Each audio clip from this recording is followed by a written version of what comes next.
예, 잠언 12장 1절로 봉독합니다. 훈계를 좋아하는 자는 지식을 좋아하거니와 징계를 싫어하는 자는 짐승과 같으니라.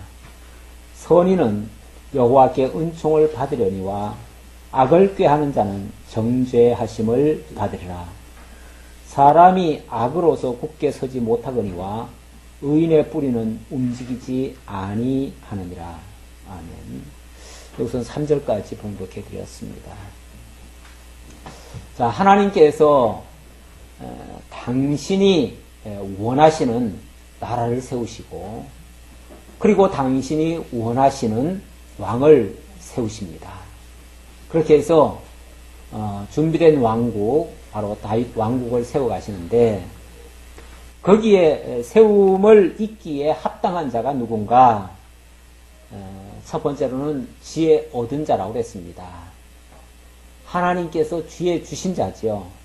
세상 지혜, 세상 똑똑함을 얘기하는 게 아니고 머리 비상한 걸 얘기하는 게 아니고 정말 위로부터 나르는 하나님의 지혜를 공급받은 자, 하나님과 교통하는 자, 하나님의 인도함을 받는 자라고 말할 수 있겠죠.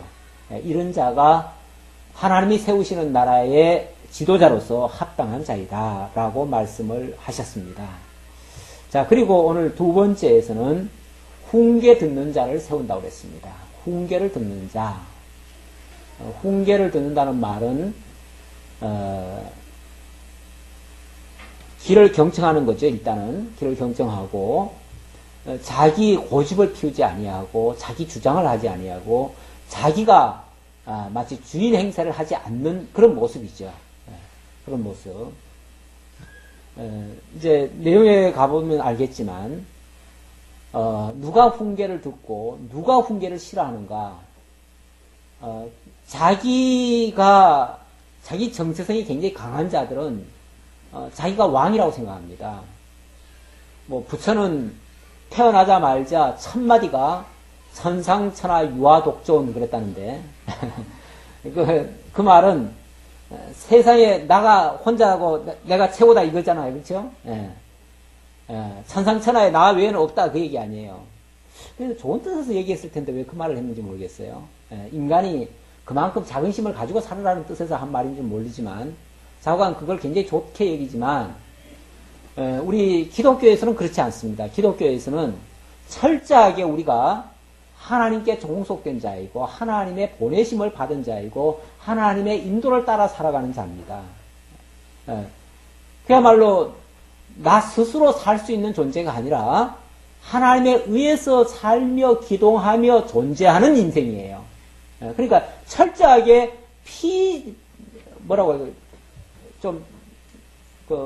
그러니까 능동적이 아니죠. 하나님에 의해서 사니까 하나님께 종속된 그런 존재죠.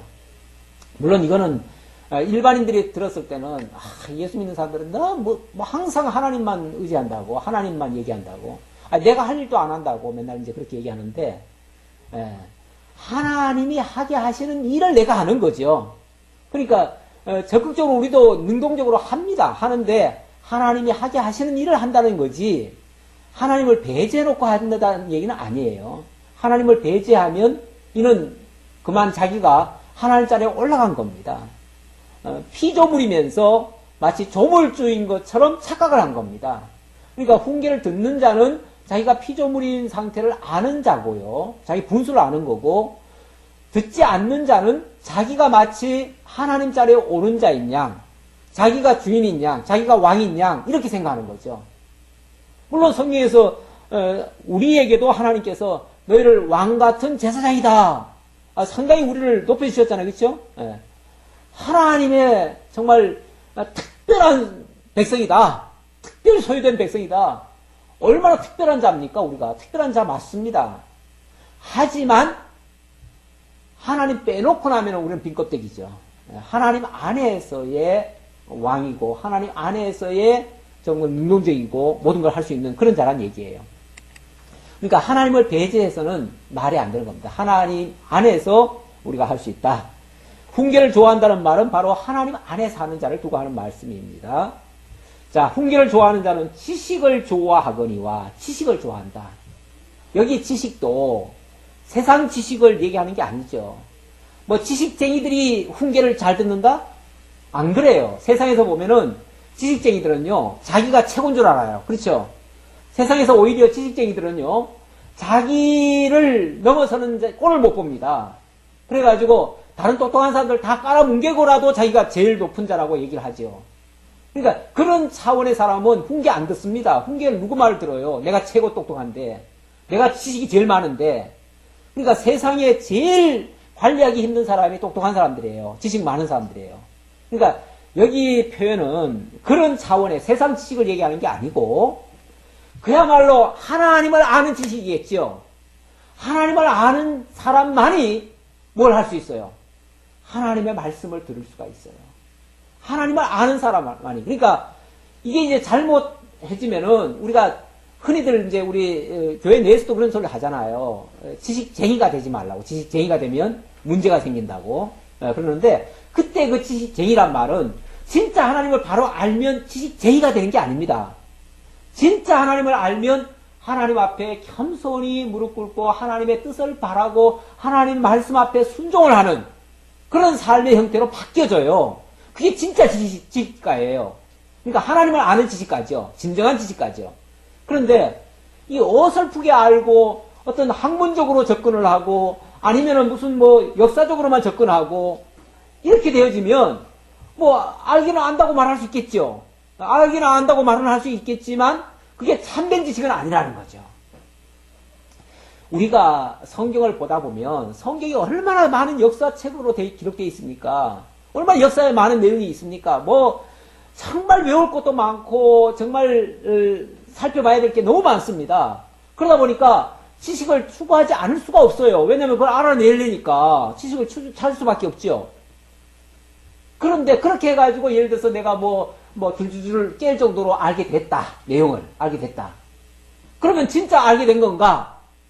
역사는 알게 됐지만 사람 이름은 알게 됐지만 그러나 그걸 통해서 하나님을 지금 안 건 아니잖아요. 그렇죠? 하나님과의 관계는 내가 그 역사 속에서 그 말씀 속에서 아니면 그 사건 속에서 섭리하신 하나님을 읽어야 하나님을 아는 거죠. 그러니까 사건 알았다고 안 게 아니고 그 사건 이면에 역사하신 하나님을 봐야 내가 하나님을 알았다고 할 수 있는 거죠. 그러니까 거기까지를 알아야 내가 함부로 나서는 게 아니죠. 그리고 하나님의 뜻을 묻게 되겠죠. 하나님 어떻게 할까요? 이렇게 이제 나오겠죠. 그럼 겸손히 이제 훈계 말씀을 듣게 되겠죠. 진짜 하나님을 아는 자만이 훈계를 들을 수 있다. 그렇지 않으면 훈계 안 듣습니다. 그리고 다 알았다고 합니다. 이 다 알았다는 말이 그래서 정말 이론적으로만 안다고 하면 그거는 정말 위험에 도달하는 문제다. 우리가 성경을 배우는 이유가 역사하자는 게 아니잖아요. 그렇죠? 역사하는 게 아니에요. 성경 내용을 파악하는 게 성경 배우는 목적이 아니에요. 성경 속에서 살아 움직이시는, 살아 역사하시는 그 하나님을 만나는 걸 성경 배우는 목표로 삼는 거죠. 그게 진짜죠. 자, 그런데 이렇게 훈계를 좋아하는 자는 지식을 좋아하지만 징계를 싫어하는 자는 짐승과 같다. 참 짧은 표현이지만 훈계를 싫어한다면 짐승과 뭐가 다르냐 그 얘기입니다. 짐승은 원래 그 짐승 하면은 떠오르는 게 뭐죠? 그냥 본능이죠. 본능에 충실한 거죠. 짐승은 아무런 생각이 없습니다. 물론 뭐 저들끼리는 생각하겠지만 근본적인 어떤 목표가 없어요. 지향점이 없어요.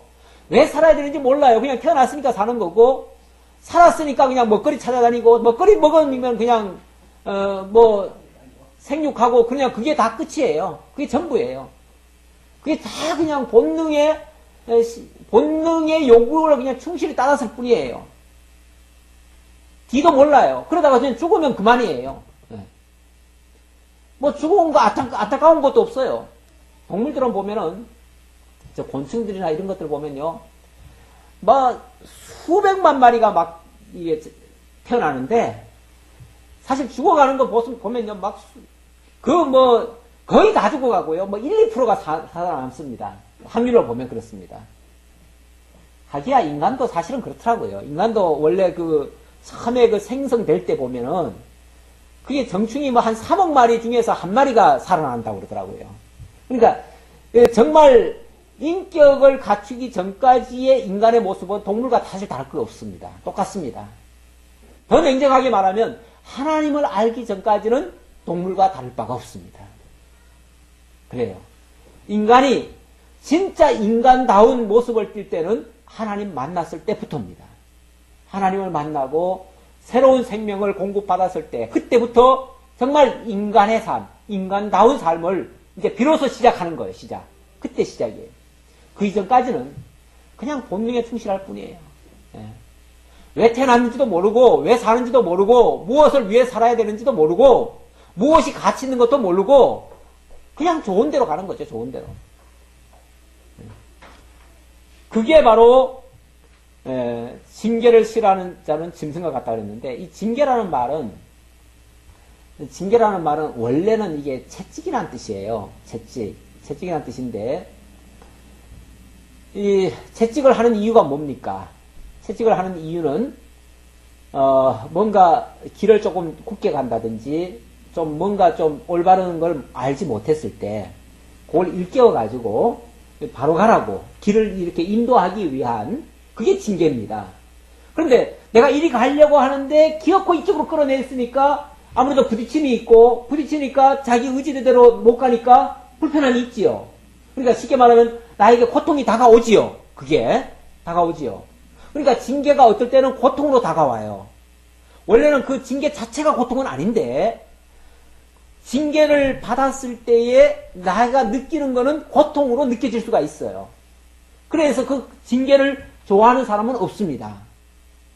원래 징계에는 목적이 있어요. 징계의 목적은 바르게 양육하기 위함입니다. 양육입니다. 원래 양육의 목적이 있어요. 그러면 그것도 이제 그냥 양육이 아니라 무조건 키우기만 하는 게 아니라 올바르게 양육이죠. 그러니까 바른 길로 가게 하기 위해서 양육을 하는데 그걸 싫어한다? 그거는 이제 그야말로 짐승과 전혀 다를 바가 없는 그런 상태이기 때문에 그렇다는 거죠. 그러나 정말 하나님께서 나를 올바로 인도하기 위해서 나를 이렇게 징계한다 라고 한다면 그거는 너무 감사한 거죠. 그걸 깨닫고 나면 하나님이 나를 바로 세우시려고 그러는구나. 나를 옳은 길로 인도하시려고 그러시는구나. 나를 합력하여 선을 이루시려고 이렇게 하시는구나 라고 깨달으면 얼마나 감사해요. 그래서 이것도 감사합니다. 저것도 감사합니다. 감사가 나올 수밖에 없죠. 그러나 그걸 이해하지 못한다면 그 사람은 하나님의 뜻을 전혀 알지 못하는 자니까 결국은 짐승과 다를 게 없다. 선인은 여호와께 은총을 받으려니와 악을 꾀하는 자는 정죄하심을 받으리라. 선인, 착한 사람은 여호와께 은총을 받으려니와. 여기 착하다는 말, 선하다는 말은 원래 선의 기준이 인간의 기준은 선이 아닙니다. 인간은 원래 속성이 짐승 같은 속성을 가지고 있어요. 그러니까 인간의 그 근본 지향점은 사실은 악으로 치닫는 겁니다. 그래서 인간이 하는 모든 일, 인간이 원하는 모든 일은 악으로 기결돼요.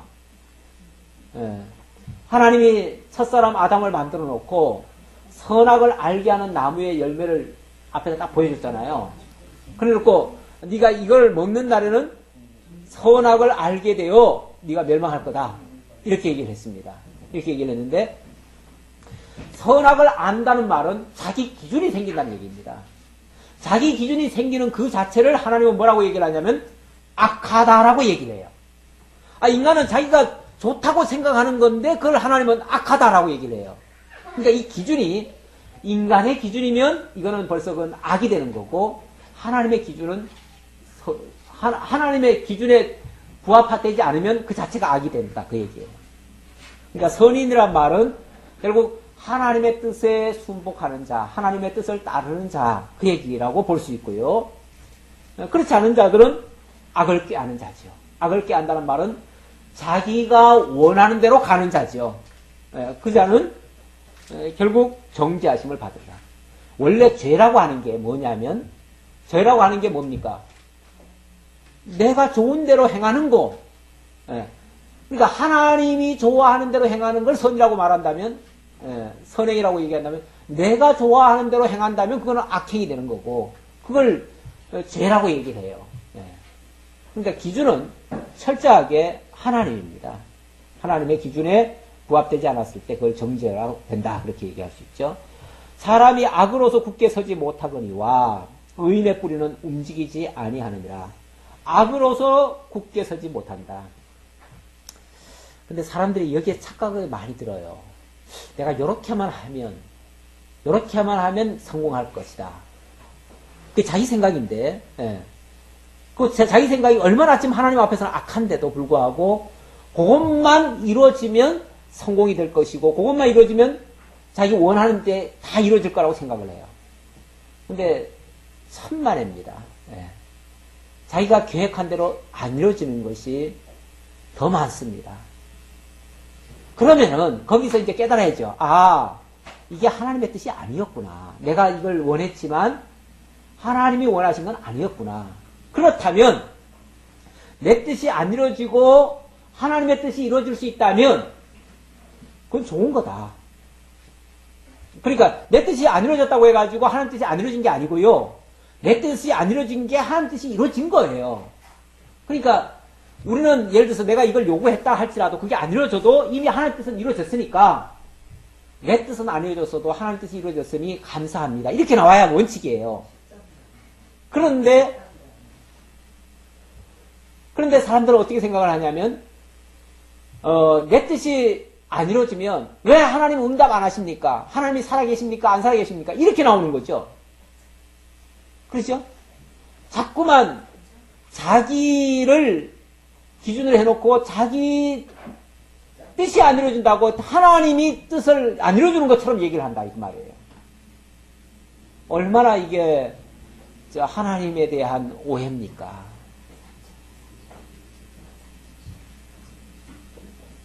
예. 자, 4절입니다. 12장 4절. 어진 여인은 그 지아비의 면류관이나 욕을 끼치는 여인은 그 지아비의 뼈가 썩은 것 같게 하느니라. 뭐 여자의 경우도 마찬가지라고 할 수 있죠.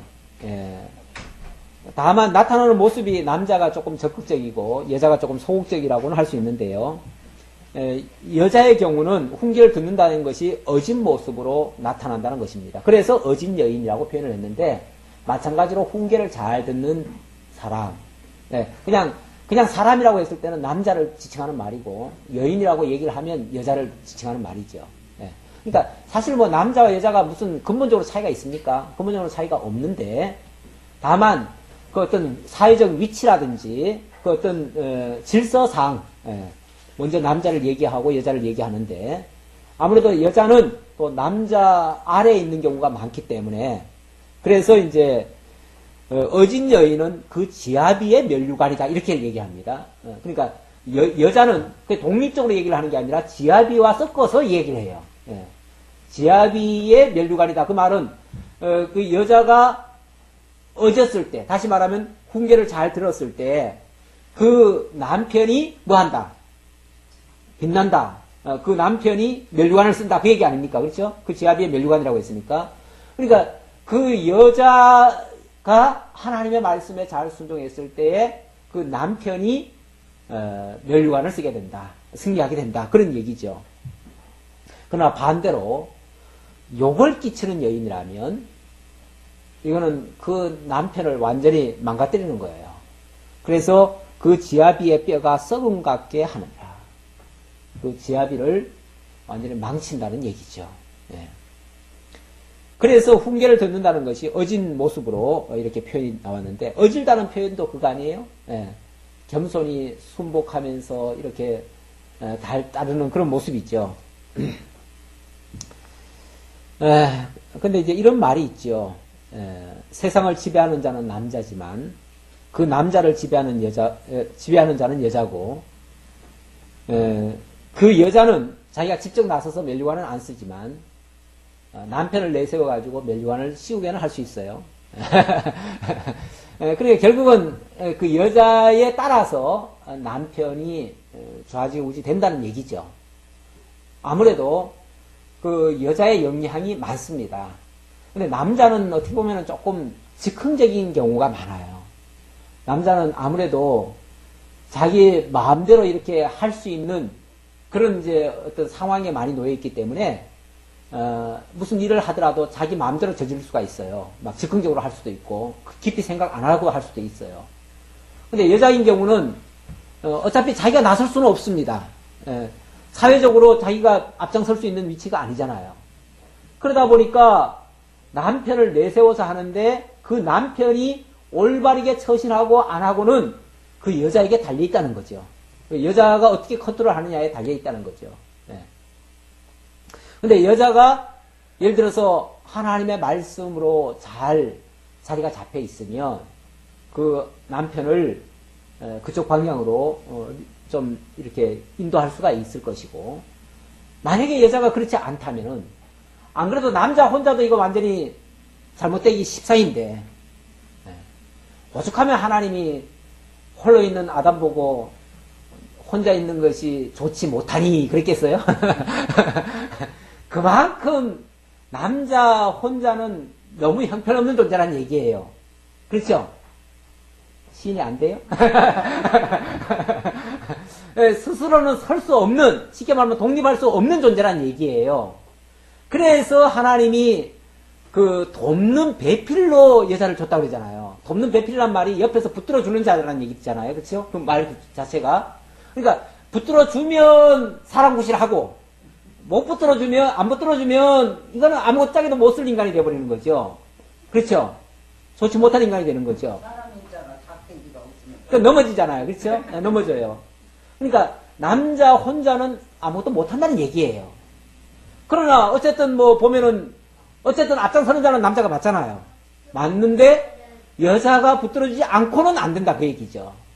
그러니까 그 여자가 어떻게 컨트롤 하느냐에 따라서 결국은 그 남자가 멸류관을 쓸 수도 있고 파멸로 갈 수도 있고, 이런 어떤 그 영향력이 결국 키라고 하는 것을 여자가 지고 있다는 얘기죠. 여자가. 그런 면에서 정말 여자가 어질지 않으면은 이거는 큰 문제가 된다는 거예요. 그래서 그 지도자를 세울 때요. 그래서 그 부인도 보는 겁니다. 그렇죠? 부인도 봐요. 이 교회 그 목회자를 세울 때도요. 그래서 사모가 어떠냐 이것도 많이 봅니다. 예. 그래서 청빙할 때에 그 목사만 보는 게 아니에요, 절대. 예. 목사만 보는 게 아니고 그 사모가 어떠한가를 반드시 조사합니다. 그 사모는 별로 원래는 이제 만약에 교회 부임하면은 사모는 원래 역할을 안 하는 자입니다. 그냥 가만히 있는 자예요. 예. 그렇죠? 가만히 있는데 또 보면은 그 사모에 의해서 교회가 무너지기도 하고 세워지기도 하고 그래요. 무너질 때 보면은 그 사모 걸고 넘어지는 경우가 많아요. 사모가 뭐 어쩌고 그래서 도저히 안 되겠다고 막 그래가지고 탄핵하자 그래가지고 탄핵해버려. 그러니까 결국은 그 여자의 역할이라는 게 보이지는 않지만 그 이면에서 굉장한 역할을 준다는 거죠. 남편을 세우기도 하고 무너뜨리기도 하고. 왕도 마찬가지라는 겁니다. 왕으로 세워지는데 정말 그 어진 여인이 아니면은 정말 그 제대로 남편 구실을 못합니다. 제대로 다스리지 못합니다. 그래서 왕을 세울 때도 훈계 듣는 자, 또 부인까지 같이 들어야 된다. 사실 얼마 전에 어느 한 목회자가 굉장히 실패를 했어요. 실패를 했는데 그분의 그 부인이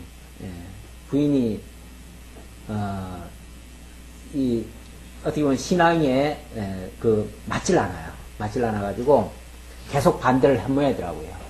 반대를 하고 제가 아주 굉장히 지독한 사람을 한번 봤는데, 제가 전에 신앙생활 할 때, 제가 일반 집사생활 할 때인데 그때 보니까 그 부인, 남편은 굉장히 교회 열심히 합니다. 그런데 그 부인은 절에 그렇게 열심히 해요. 그러니까 왜 그러냐 그랬더니 남편에게 아주 맞대응을 해서 그렇게 한다 그러더라고요. 그러니까 남편이 열심히 내면 낼수록 자기는 더 열심히 내는 거죠. 그러니까 저쪽에다가. 그러니까 완전히 이제 억장 놓는 거죠. 사실 그 굉장히 괴롭죠. 힘들죠. 결국 싫어하는 사람 못 하는 겁니다. 예. 그런 역할도 사실 여자가 합니다. 예, 여자가 해요. 그러니까 여자가 정말 바르게 정립이 되어지면 그 가정을 다 살릴 수도 있지만 그렇지 않으면 무너뜨리는 역할도 여자가 할 수 있어요. 의인의 생각은 정직하여도 악인의 도모는 속임이라. 예, 의인의 생각은 정직하다. 아무래도 하나님의 말씀에 귀를 기울이는 사람은 그렇게 사사로운 생각을 하지 않습니다. 자기 어떤 유익을 쫓아서 행하지 않습니다. 그러다 보니까 늘 정직한 하나님의 말씀에만 귀를 기울이게 되죠. 그러나 그렇지 않은 자들은 늘 생각하는 게 자기밖에 없습니다. 자기 기준입니다. 그러니까 악으로 치달을 수밖에 없어요. 악인의 말은 사람을 엿보아 피를 흘리자 하는 것이거니와 정직한 자의 입은 사람을 구원하느니라. 예, 악인의 말. 악인은 뭐 늘 생각하는 게 자기밖에 없으니까. 자기를 위해서라면 남은 밟고 일어서는 그 발바닥, 아니 뭐예요. 그 징검다리로 생각하죠. 징검다리. 징검다리 생각하니까 남들은 다 밟아야 될 대상이지 남까지 세우는 대상은 아니에요. 그렇죠? 예. 자기 성공을 위해서라면 남들은 좀 죽어줘야 돼. 남들은 내 발바닥에 밟혀야 돼. 예. 그러니까 악인의 말은 늘 뭡니까? 피를 흘리자 하는 것이거니와 남을 희생시키자 그 말이죠. 남을 희생시키자. 그러나 정직한 자의 입은 사람을 구원하느니라. 그러나 정직한 자는 그게 아니죠. 오히려 살리기 위해서라면 내가 희생되는 한이 있어도 이렇게 이제 생각이 바뀌는 거죠. 내가 이 선한 일을 위해서 내가 쓰임만 받는다면 오히려 그것을 달게 여기고 그걸 보람으로 여긴다. 이렇게 생각하는 거죠. 그러니까 자기를 오히려 희생하는 자리에 서게 되는 거죠. 결과는 어떻게 될 것인가? 악인은 엎드려져서 소멸되려니와 의인의 집은 서 있으리라. 그런데 자관 이 세상은요, 지금도 보면은 악한 자들이 더 잘 됩니다. 지금도. 그 엄청난 사고 앞에서도 악한 자들은 계속해서 그 이상한 생각들만 하고 있어요. 그걸 이용해가지고 분화치하려고 하는 생각을 하고 있어요. 네. 그런데 정말 의로운 사람은 이번에도 민간 잠수부가 한 700~800명 갔다잖아요. 700~800명. 그런데 실제로는 하나도 제대로 못 써먹고 다 돌려보냈는데 그 700~800명은요 다 자비량으로 해가지고 다 희생하고자 간 겁니다. 죽은 무릅쓰고 간 거예요. 그 위험한 처지에 있는 그 아이들 하나도 건져내 보겠다고 그냥 결심을 하고 뛰어갔어요. 그런데 뭐 무슨 이유인지 자관 해경이 막으니까 도저히 들어가지는 못하고 결국은 다 그냥 돌아왔는데 돌아올 때 막 분통을 터뜨리면서 돌아오더라고요. 예. 도대체 들어가지를 못하게 하니까 어떻게 된 영문인지. 예. 그런데 그 와중에도 악인들은 그냥 이득을 어떻게 하면 이득을 취할까 이것만 또 생각하고 있는 것 같아요. 그래서 민간업자만 자꾸 내세워가지고 민간업자 구조는 한 번도 해본 회사 해보지도 않은 회사인데 그 회사한테 맡겨가지고 또 구조만 그렇게 또 늦춰지고 이러고 있어요. 자, 몇 절입니까? 8절. 사람은 그 지혜대로 칭찬을 받으려니와 마음이 굽은 자는 멸시를 받으리라. 그 지혜대로 칭찬을 받으려니와 마음이 굽은 자는 멸시를 받게 될 것이다. 우리가 이런 말씀이 없으면요 10번도 더 실망을 하지요. 10번도 더 좌절하지요. 근데 세상은 원래 악하다는 걸 우리한테 보여주고 있는 거예요. 세상은 원래 악해요. 악하고 그저 돈이면 진짜 뭐든지 다 아랑곳하지 않고 다 해적해요. 돈만 위해서라면 생명도 별로 그냥 우습게 알고 남의 생명인데 뭐 어차피 내 생명 아니고 남의 생명 뭐 희생시키는 게 뭐 아까울 것도 없어요. 그렇게 생각하는 거예요. 악인들의 생각이 그렇다는 거예요. 네. 그런데요. 그런데 10절에 보면요. 의인은 자기의 가축의 생명을 돌보나 악인의 긍휼은 잔인함이라. 의인은요. 가축의 생명까지도 아깝게 여겨요. 물론 뭐 저는 아직까지 가축에까지는 그렇게 자비와 긍휼을 못 베푸는데 진짜 착한 분들 보면요. 동물 한 마리도 함부로 못 죽입니다. 그렇죠? 동물 한 마리도 함부로 못 죽여요. 진짜 심성은 그게 정말 옳은 거죠. 그렇잖아요? 함부로 생명을 해코지 하는 거는 그건 잘못된 거죠. 하나님께서 의미 없이 내보낸 생명이 없는데 그걸 함부로 막 죽이는 거. 물론 우리가 하나님이 식물로 주셔서 먹거리로 먹는 거는 그건 하나님이 허락한 식물입니다. 그래서 우리가 뭐 소도 잡아먹고 돼지도 잡아먹고 뭐 닭도 잡아먹지만 그러나 재미로 그러는 건 안 되죠. 그렇죠?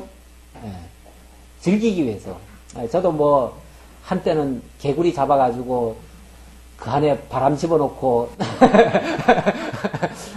공처럼 차고 다니기도 하고 장난도 치고 했습니다만은 그건 어떻게 보면 철없을 때 얘기고 정말 깨닫고 나면 그렇게 함부로 하는 것도 아니죠.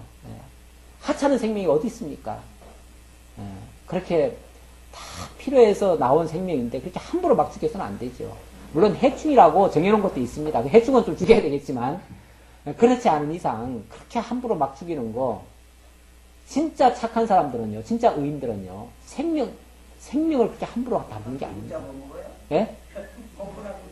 그러니까 식물은 먹되 제가 아까 단설 붙였잖아요. 하나님이 허락한 먹으라고 주신 식물은 잡아 먹되 그걸 가지고 무슨 놀이 삼아 생명을 죽이는 것은 안 된다 그 말이죠. 생명을 죽이되 그래서 어떤 민족들은요 그 짐승을 잡을 때마다 그 생명의 경우에 그 어떤 의식을 치러요. 물론 그거는 뭐 우상 섬기는 사람들이 있지만은 정말 너의 그 희생을 통해서 우리가 이 먹고 사니까 미안하다. 그래서 희생 제사를 드려주고 그리고 잡아먹기도 해요. 좀 양심적이죠, 그래도. 좀 양심적이에요. 그래서 저 아프리카나 아마존이나 이런 데 가면요. 그 풍성한 먹거리가 있지만 함부로 안 잡습니다. 그날 필요한 양식만 잡습니다. 그리고 나머지는요. 그냥 내버려둬요. 다 아무리 막 뛰어다녀도 내버려둬요. 그러다가 필요할 때만 가서 또 잡아먹고 그렇게 하죠. 그게 이제 최소한의 그 식물로 준 것만 먹겠다 그 얘기죠. 진짜 의인들의 모습은 이렇다는 거예요. 함부로 생명을 해하지 않는다는 거예요.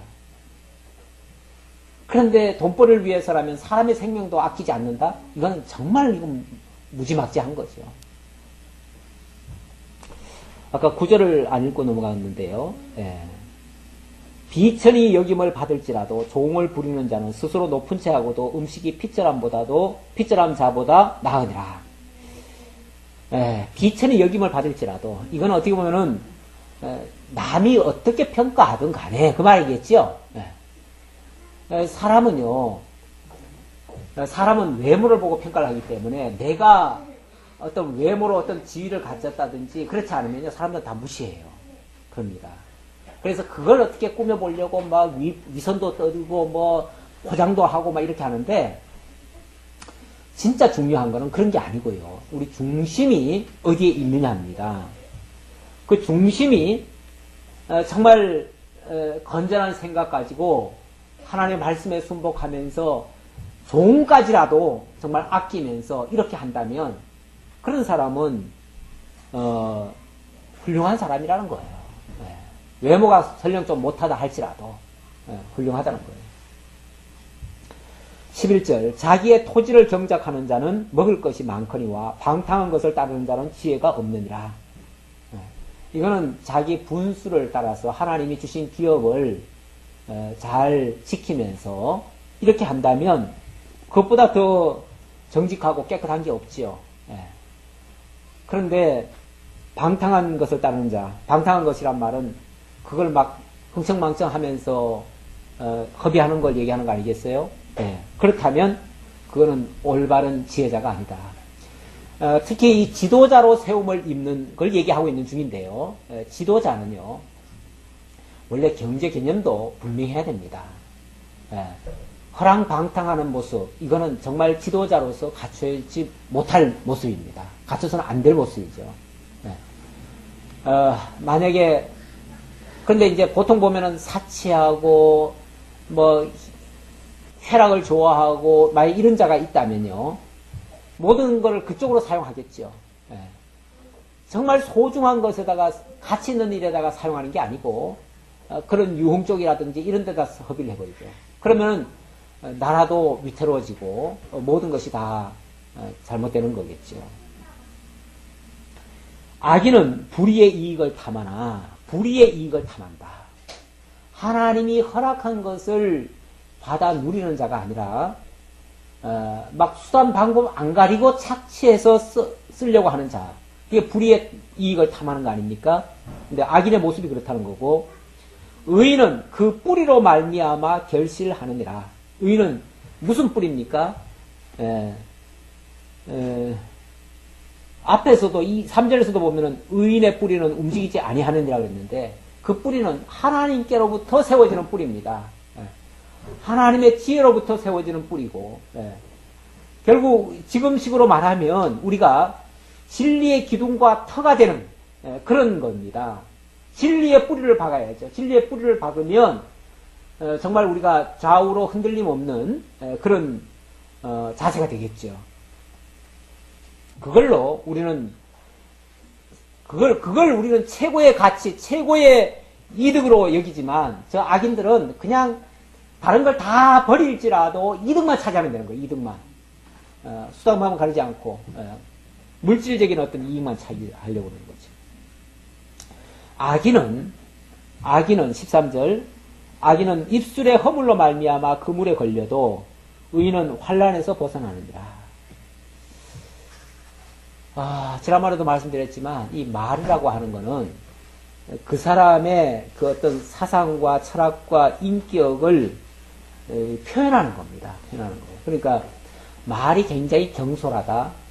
말이 막 거침없이 막 욕설이 많이 나온다. 이러면은 그 중심도 사실은 좀 그런 게 있는 거예요. 없는 게 아니에요. 있으니까 나온 거예요. 뭐 아니 땡 굴뚝에 연기 안 난다고 그러잖아요. 그러니까 뭔가 있으니까 그렇게 나온 거예요. 그러니까 벌써 그 사람의 그 말이 그 사람을 지금 이렇게 표현하고 있기 때문에 정말 우리가 말도 이게 훈련이 돼야 돼요. 말이 하루아침에 이게 나오는 게 아니잖아요. 오랜 세월 이게 다듬어져 가지고 인격화 되어졌을 때, 인격이라고 하는 건 어떻게 보면 종합 예술 같아요. 그래서 우리가 알고 있는 지식과 지혜와 어떤 철학과 사상과 이런 것들이 종합해가지고 인격을 형성하는 거거든요. 그 인격, 형성된 인격이 이제 말로 이게 표현이 되는 거예요. 그러니까 그 입술의 허물로 말미암아, 만약에 그게 잘못됐다면은, 잘못된 말이 막 툭툭 나오고, 실수가 나오고, 실언이 나오면은, 그것 때문에 결국 그물에 걸리듯이 걸릴 수밖에 없습니다.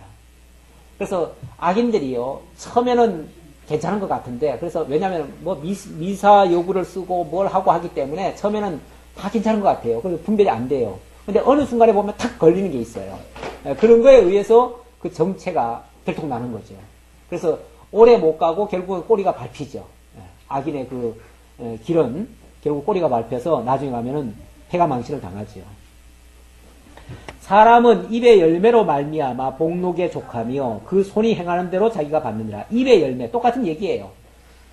이 입술의 허물이나 입의 열매나, 입이 결국은 열매를 만들어내기도 하고 쓴 열매를 만들어내기도 하고, 그러니까 단 열매를 만들기도 하고 쓴 열매를 만들기도 하는데, 그게 이제 결실이잖아요. 결실. 그러니까 그의 입에서 나오는 말 때문에 나타난 그 결과물이 쓰게 될 수도 있고 달게 될 수도 있는데, 다 달게 돼야 원칙이죠. 원칙이 되는데, 결국은 쓰게 만들어지면, 그거는, 결국은 그 값을 치를 수밖에 없죠. 그래서 그가 행하는 것을 자기 손으로 받으리라. 그 말은 그 결과를 받을 수밖에 없다. 쓴 열매를 받을 수밖에 없다. 자, 15절로부터는요, 미련한 자의 행위와 지혜로운 자의 행동 결과를 얘기를 하는데요. 미련한 자는 자기 행위를 바른 줄로 여기나 지혜로운 자는 권고를 듣느니라. 뭐 비슷한 말씀인데요. 자기 행위를 바른 줄로 안다. 그게 참 미련한 자입니다. 우리는 내가 했다 할지라도요, 항상 거울을 통해서 또 이렇게 한번 되새김질을 해봐야 돼요. 그러니까 내 입에서 나온 말이 또는 내 행동이, 내 손이 내가 나를 잘 모릅니다. 내가 나를. 저는 이제 이렇게 원고를 제가 뭐 남의 걸 교정도 해보고 물론 저 것도 이제 또 교정을 또 시켜보기도 하고 그러는데, 교정을 하다 보면요, 그 당사자는 절대로 못 보는 거를 교정하는 사람은 다 봅니다. 그러니까 자기가 왜 절대로 못 보냐 하면 자기는 선입견을 가지고 써요. 글을 때. 자기가 생각은 이렇지만은 벌써, 그러니까 결국은 자기는 그렇게 알고 썼기 때문에 설령 틀려도 그런 줄로 알고 그냥 보는 거예요. 그래서 자기가 다시 점검을 할 때도 분명히 그 글자가 그게 아닌데, 그 글자가 아닌데도 불구하고 딱 보는 순간에 보면 또 틀려요. 제가 지금 이제 컴퓨터를 여기다 갖다 놨잖아요. 여기다 갖다 놓고 제가 지금 원고를 보고 합니다. 원고를 보고 하는데, 뭐 지금 꼭 원고에 매달려서 하는 건 아니지만은 그래도 큰 거는 이제 잡아놓고 하는데, 여기 와서 딱 보는 순간에 틀린 게 보여요. 기가 막히죠? 안에서 그렇게 준비를 해놨는데 여기 와서 보면 또 틀린 게 보인다니까요. 그래가지고 이 자리에서 또 약간 고치기도 해요. 그러니까 강론 직전에 내가 여기서 좀 살짝 뭘 하는 게 있죠. 그게 그래서 그래요. 여기 와서 보면 또 틀린 게 또 보여요. 그러니까 매번 보면 매번 틀린 게 보여요. 그만큼 우리는 내 자신을 못 본다는 거죠. 한마디로 말해서. 근데 이걸 만약에 제3자가 딴 사람이, 전혀 이해관계 없는 사람이 만약에 봐주면 그 사람이 정확하게 나를 볼 수가 있어요.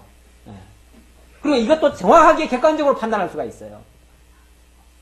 근데 그래서 사실은 옆에 누가 돕는 자가 있으면 참 좋아요.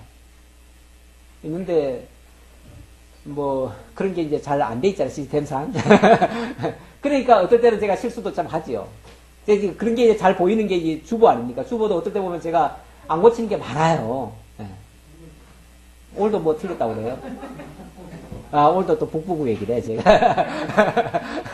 그러니까 저는 분명히 고쳤다고 생각을 했는데, 딱 와서 보면은, 인쇄해놓고 보면은, 그게 꼭 미리 안 보이고요. 꼭 인쇄해놓고 나면 보여요. 그런데, 그거를 그래서, 점검을 해야 된다는 거예요. 여기, 미련한 자는 자기 행위를 바른 줄로 여기나. 이 말은 뭐냐면, 자기가 한번 생각하고 자기가 판단한 거는 옳다고 막 주장하는 거죠. 그런 사람은 바꿀 생각이 있어요, 없어요? 없지요. 자기가 최고인데요. 그러니까 남 앞에 내놓지도 않아요. 점검도 안 받아요. 그러니까 이게 교정이 안 되죠. 안 되죠. 그런데 우리는 사실 내가 지금 잘하고 있는지 못하고 있는지 사실은 남의 그 판단을 존중해줘야 돼요. 그러니까 남이 나를 지금 어떻게 보고 있는가를 한번 물어봐야 돼요. 확인을 해봐야 돼요. 그래가지고 혹시 누가 만약에 얘기를 하면 내 생각과는 다르지만 나하고는 분명히 달라요. 왜냐하면 나는 그런 생각 한 적이 없으니까. 그렇지만 그 말을 경청을 해줘야 돼요. 그걸 만약에 경청을 안 한다? 여기 표현으로 말하면 좀 미련하다는 거죠. 그렇죠? 미련한 거죠. 뭐 우리가 다 이런 모습이 있습니다. 너나 할 것 없이 다 자기는 옳은 줄 알고 그래서 자기 주장대로 막 하죠. 그리고 왜 내 진실을 안 알아주냐고 또 이렇게 얘기하죠. 그런데 그게 진실이라는 거는 내가 판단하는 게 아니고 제3자가 판단할 수 있는 거예요. 그렇잖아요. 그러니까 남의 말을 귀를 기울여야 맞지요. 그러나 지혜로운 자는 권고를 듣느니라 했잖아요. 지혜로운 자는. 이 지혜롭다는 말은, 지혜로운 사람은 예를 들어서 자기에게서 어떤 말이 나갔어요. 자기에게서 어떤 뭐 행동이 나갔어요. 그런데 딴 사람이 그게 잘못됐다고 얘기를 해줘요. 그렇죠? 그랬을 때, 아, 그렇구나. 내가 이런 잘못이 있었구나. 내 이런 약점이 있었구나. 그리고 자기를 얼른 돌아볼 수 있다면 그 사람이 지혜로운 자라는 얘기죠. 그런 사람이 지혜로운 자라는 거죠. 자, 또 16절에는 미련한 자는 당장 분노를 나타내거니와 슬기로운 자는 수욕을 참느니라. 또 비슷한 얘기지만 미련한 자는요, 이 즉흥적인 게 많아요. 즉흥적인 게. 좀 깊이 있게 생각을 못해요. 그래가지고 뭐 자기가 뭐 옳다는 건 뭐 기정사실이고 당연한 거고 거기다가 그냥 내 말 안 들으면 막 죽일 것 같이 그냥 막 내뱉는 거죠. 그리고 들어라 이거죠. 그런데 조금만 생각해 보면 아마 몇 분만 이렇게 또 다시 한번 되새김질 해보면 아 이것 때문에 어떤 문제가 발생하겠고 어떤 어려움이 있을 수 있고 어떤 사람의 상처가 될 수 있고 이런 것도 있을 수 있잖아요. 예. 그거까지를 생각을 못하는 거죠. 미련한 자는 당장 그냥 자기 감정을 그냥 나타내는 거예요. 당장 분노를 나타내요. 그러나 슬기로운 자는 수욕을 참느니라.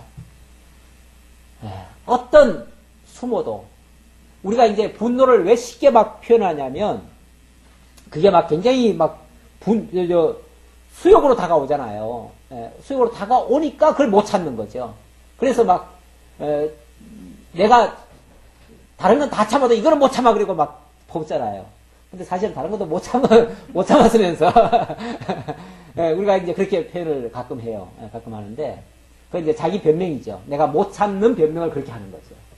그러는데 뭐 결론적으로 말하면 그게 미련하다는 뜻이에요. 예, 내가 미련하기 때문에 결국 깊은 생각이 없고 뒷일을 막 내일 내가 뭐 하늘이 무너질지언정 내가 이건 내가 하고 말겠다 이런 식으로 나오죠. 그럼 뭐 내가 죽을지언정 막 이렇게 하겠다 뭐 그런 식이죠. 예. 그러니까 그건 뒷감당 않겠다 그 얘기죠. 뒷감당 않겠다. 뒷감당이고 뭐고 난 생각 않겠다. 오늘만 생각하겠다. 예, 그거는 참 생각이 좁은 겁니다. 진리를 말하는 자는 의를 나타내도 거짓 증인은 속이는 말을 하느니라. 진리를 말하는 자 의를 나타낸다. 하나님의 말씀만을 정말 바르게 이렇게 밝히는 자라면 하나님의 공의를 드러냅니다. 그러나 그렇지 않다면 결국은 거짓말하는 결과가 되어지죠. 우리가 하나님의 말씀을 정말 액면 그대로 전한다는 게 이게 쉽지 않습니다. 사람들이 그렇게 했들을 많이 얘기를 해요. 뭐 교회 다 똑같지 않느냐? 다 성경 가지고 얘기하는데 다 한 하나님 아니냐? 그런데요, 그거를 만약에 우리 기준에다 맞추고 우리 어떤 육적인 것에다가 초점을 맞춰서 만약에 설교를 해버리면요, 그건 하나님의 말씀이 원래 진리는 그게 아닌데 하나님이 나타내고자 그 사건을 통해서 나타내고자 하는 하나님의 당신의 의는 그게 아닌데 이쪽으로 지금 바꿔놓고 하는 거예요. 그러니까 이게 거짓말하는 거예요. 결과적으로는 하나님의 뜻을 왜곡시켜가지고 이쪽으로 지금 방향을 돌렸다니까요. 물길을 이리 가야 될 물길을 갖다 이쪽으로 잡아 돌려버린 거예요. 그러면 결과적으로는 하나님의 의를 나타내는 게 아니라 하나님이 마치 뭐 무서운 하나님 또는 뭐 나쁜 하나님처럼 비춰버려요. 이거 거짓말하는 거죠. 냉정하게 말하면.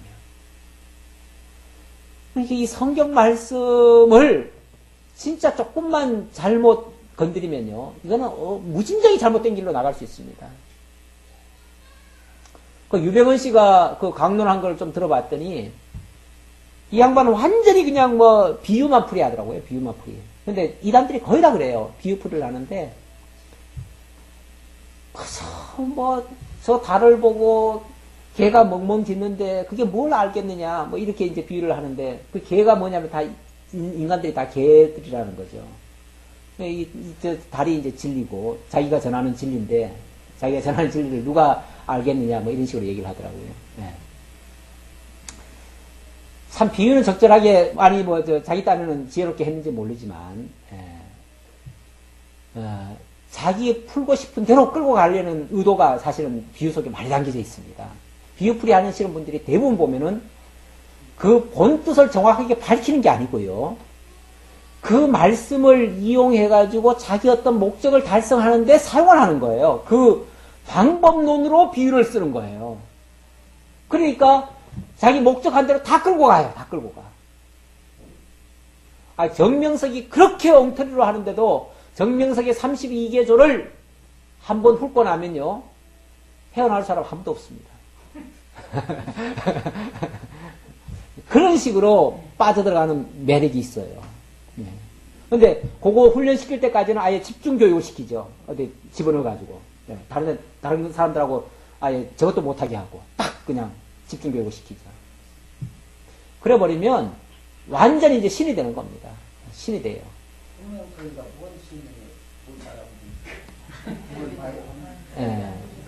다 그 유형들이에요. 다 유형들이에요. 성결교. 아니 뭐 그런 우리 이런 교단은 아니에요. 아니 이런 교단이 아니고 잘못된 성결교. 교회는 또 성결교라고 그랬구나. 이름은 좋은 거 다 갖다 붙여요. 좋은 이름은 그 사람들이 선점을 하는 바람에 우리가 좋은 이름을 못 써요. 구원파가 얼마나 좋은 말인데요. 구원이 좋잖아요. 유명한 데 어떤 게 있었어요? 예. 원실자. 예. 말씀 잘 가르친다고. 진짜 유명했어요. 예. 계속 봅시다. 네. 칼로 찌름같이 함부로 말하는 자가 있거니와 지혜로운 자의 혀는 양약과 같으니라. 칼로 찌름같이 함부로 말하는 자가 있다. 참 말이라는 게 이게 원래 그 야고보서에 보면은 뭐 같다고 그랬습니까? 불 같다, 불. 그 불의 혀 같다. 불의 혀가 이 불이 한번 붙으면 뭐가 됩니까? 온 집을 다 태우죠. 온 산도 다 태우죠. 그만큼 많은 영향력을, 많은 악 영향을 끼칠 수 있는 게 이게 말입니다. 말인데 그것도 좋은 말로 이렇게 하면은 얼마나 또 좋은 영향을 또 주겠어요. 그 반대로 주겠는데 막 팍팍 찌르듯이 막 그냥 찌르는 말. 참 이 찌르는 말은 기술적으로도 이거는 참 좋지 않은 말입니다. 근데 우리가 이제 말을 하다 보면 우리가 이제 언어의 마술사라는 말이 있더라고요. 언어의 마술사. 사실은 이 아나운서들이나 또는 이렇게 뭐 좀 사회 이렇게 뭐 강사들이나 이런 사람들을 보면은 언어의 연금술을 익힙니다. 그 사람들은. 다시 말하면 어떻게 말을 하면 이쁘게 아름답게 전달이 되고 어떻게 말하는 사람들의 마음을 녹이고 뭐 이런 걸 배워요. 배워가지고 하기 때문에 정말 말이 참 아름다워요. 예. 그리고 들으면은 들을수록 정말 좋아요. 근데 우리는 그런 훈련을 안 받아보다 보니까 그런 아름다운 말까지는 못하고요. 다만 이제 가능한 그래도 상처 입힐 말들은 안 해야겠죠.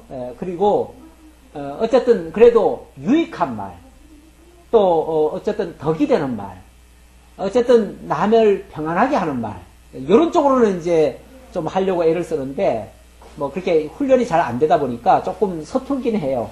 그런 면에서 우리가 좀 말들이 좀 둔탁해요. 우리 말들이 좀 아주 둔탁한데 그렇게 전문성은 없다 할지라도 그렇게 뭐 우리가 기술로 배우지는 못했다 할지라도 최소한 남을 고려하고 배려한다면 우리 입에서 일단 한 박자 쉬고 말이 나오겠죠.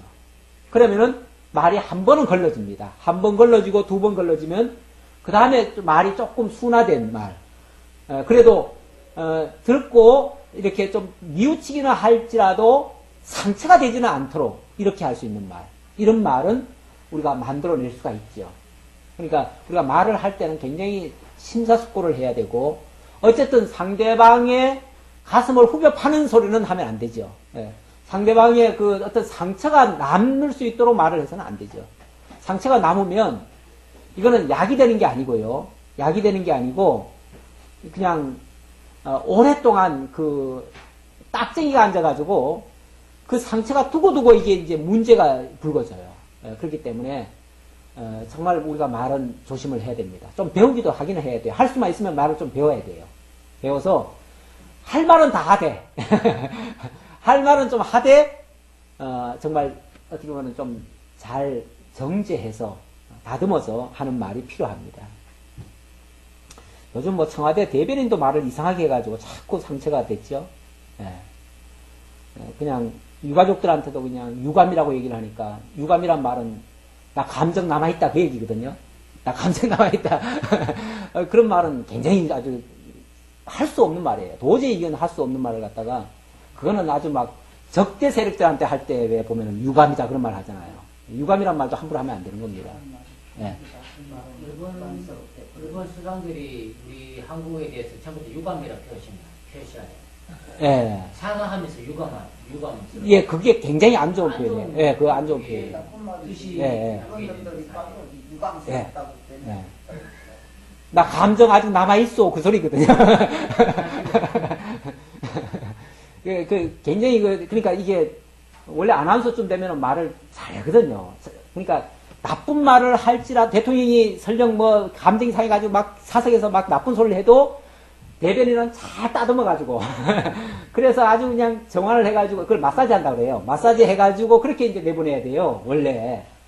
그런데 그냥 대변인이 이상한 말을 자꾸만 지금 뭐 몇 번 했어요. 한 번도 아니에요. 여러 번 지금 실현을 해가지고 그래가지고 그 화살이 또 대통령한테로 다 가잖아요. 예. 예. 진실한 입술은 영원히 보존되거니와 거짓 혀는 잠시 동안만 있을 뿐이라. 우리가 좀 약간 부탁한 건 있는데 그래도 우리가 크게 아이고 우리 권사님 시계 보는 거 보니까 나보고 요말만 하고 끝이시다. 예. 예. 예. 예. 그래도 요 말만 합시다. 요 마저. 뭐라고 그랬습니까? 진실한 입술은 영원히 보존된다. 진실한 입술. 그러니까 우리가 어쨌든 진실한 말을 우리가 담고 있기 때문에 약간 둔탁해도 그 말씀이 없어지는 건 아닙니다. 예. 우리가 자꾸 이렇게 하니까 자꾸 더뎌져요. 이게 마무리를 해야 되는데 마무리가 안 되잖아요 지금. 예. 어쨌든 진실한 말 합시다. 그리고 이쁜 말 합시다. 정말 은쟁반의 금사과처럼 말합시다. 얼마나 보기 좋고 먹음직스럽고 따뜻하고 남에게 유익하고 그렇죠? 영양도 좋고 맛도 좋고 보기도 좋고 모든 좋은 말, 좋은 행동 이것이 지도자의 자격에 합당한 자들이다. 하나님은 이런 자를 들어서 하나님 나라의 일꾼으로 왕으로 세워주신다. 기도하겠습니다. 아버지 하나님 감사합니다. 우리를 사랑하시되 정말 하나님의 사람으로 올바르게 자라가고서 하나님의 나라의 일꾼 삼으시려고 우리를 지혜자로 만드시고 또 하나님 말씀 앞에 순종하게 만드시고 훈계를 잘 듣도록 이렇게 섭리하시는 줄 저희들 압니다. 하나님 감사합니다. 정말 지혜자로서 바르게 행동과 처신과 또 말도 할 수 있도록 인도해 주옵소서. 우리 속에서 미련함은 다 떨쳐버리고 악한 생각들을 다 떨쳐버리고 오직 선한 마음으로 하나님의 영광만이 드러날 수 있도록 인도해 주옵소서. 예수님의 이름으로 기도하옵나이다. 아멘.